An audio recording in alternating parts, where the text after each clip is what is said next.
Hi, this is Marty from Loving Autism. Thanks for joining me on video number 3 of the series, where I'm walking you through a number of simple steps to help reduce the symptoms of autism in your child. In the first video, we covered how your gut communicates directly with your brain. So if you have an unhealthy gut, you're going to have an unhealthy brain.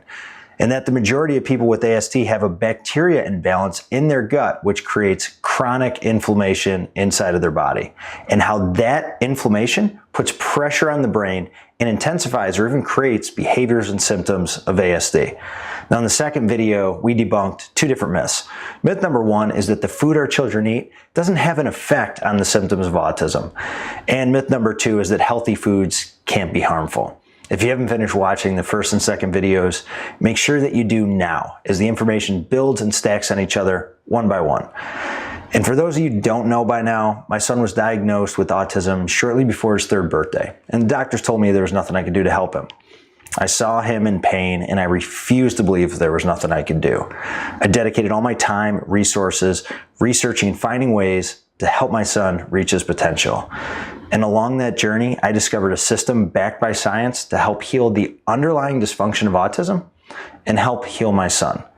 Now in this video, we're going to cover the 3 common questions about supplements and whether or not they can help with healing autism from the inside out.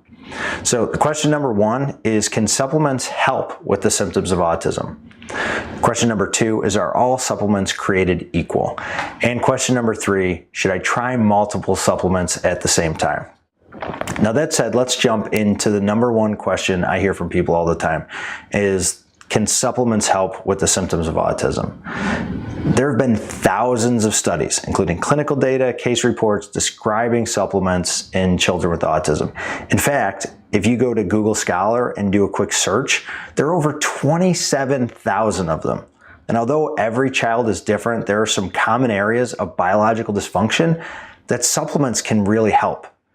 Gastrointestinal issues, inflammation, and helping the body detox are the main areas I like to focus on, where supplements can help quite a bit. Now there are other areas as well, however, focusing on those main 3 can affect those others positively. So let's start there. Now I hear arguments all the time that we shouldn't need to supplement and food should take care of all of our dietary needs.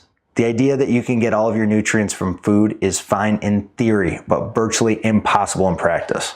Soil and water depletion, food and environmental toxins, poor absorption, pesticides, exercise, and lack of calories can all cause nutrient deficiencies.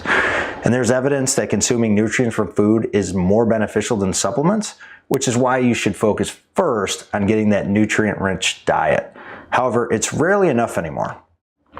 Giving children with autism supplements has been clinically proven to help with everything from mood, sleep, speech, hyperactivity, tantrums, you name it, it helps. Okay, so let's move on to question 2. Are all supplements created equal? Unfortunately, the answer is no. Why? Well, there's a few reasons. Quality ingredients and processing isn't really well regulated, so even though our labeling laws tell you what's in a supplement, it doesn't cover the quality, which can affect absorption. The source of materials is also important. You can get ingredients that are imported from China, which is becoming very popular nowadays because they're cheap. However, they don't hold up. Ingredient integrity. Many supplement companies using a practice called dusting, where they put ingredients in so they say it's in there, but the quantity isn't enough to make a difference. So now on to question 3. Should I try multiple supplements at the same time? The answer is no. Why? Well, if you're about to start your child on supplements who's on the spectrum, take my word of advice. Don't start everything at once.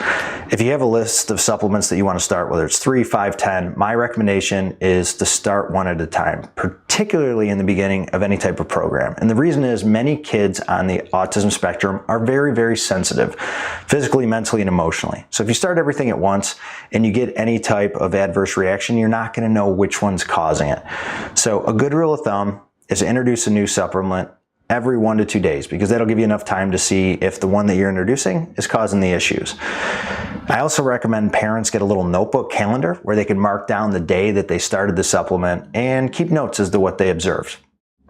So again, if you decide to rush into it and you start too many things at once and your child has a negative reaction, then you may not know what did it.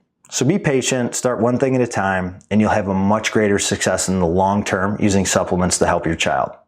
Sound good? Okay, great. Now to the action part for this video. Where is the best place to start? In my opinion, I'd start with taking a digestive enzyme with meals that has an ingredient called DPP4. Why? With the majority of our children having digestive issues, digestive enzymes help break down the food that cause issues like gluten, and it helps absorb more nutrients and lower the amount of inflammation that's caused from those problem foods.